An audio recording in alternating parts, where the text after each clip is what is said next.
প্রথমে আপনাদেরকে নমস্কার জানাই। সকলকে জামুড়িয়াবাসী সহ পশ্চিমবঙ্গের বাসীকে শারদীয়ার শুভেচ্ছা এবং অভিনন্দন জানাই। আপনারা জানেন আমাদের মাননীয় মুখ্যমন্ত্রী অক্লান্ত প্রচেষ্টায় যে ইউনিসেফ স্বীকৃতি দিয়েছে দেবার জন্য আমরা আজ বঙ্গবাসী সবাই গর্বিত। আজকে ভারতবর্ষের যে অর্থনীতি চাঙ্গা, আপনারা জানেন যে পশ্চিমবঙ্গে এ সময় ৭৮,০০০ কোটি টাকার উপর জিনিসপত্র কেনা বেচা হয়েছে এবং ভারতবর্ষ সহ গোটা পশ্চিমবঙ্গে আজকে অর্থনীতি চাঙ্গা হয়েছে। তা এই অক্লান্ত প্রচেষ্টার স্বীকৃতি পায় আমাদের মাননীয় মুখ্যমন্ত্রী মমতা বন্দ্যোপাধ্যায়।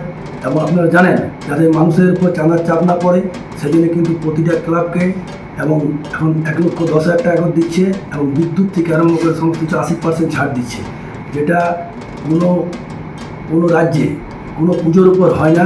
এটা কিন্তু পশ্চিমবঙ্গে হয়। সেই জন্য আমাদের মাননীয় মুখ্যমন্ত্রী মানব দরদি আপনারা সকলেই জানেন।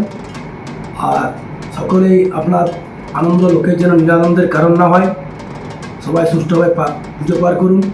আগামী দুর্গা পুজোর পর লক্ষ্মী পুজো, কালী পুজো, ছট পুজো সবাই সুস্থভাবে পার করুন। মাননীয় মুখ্যমন্ত্রী বলেছেন ধর্ম যার যার উৎসব সবার, তাই সকলেই সুষ্ঠুভাবে পার করুন, সুস্থভাবে সবাই পার করুন। আমার পুজোয় আমি জামুড়িয়া ব্লক টু সহ আপনাদের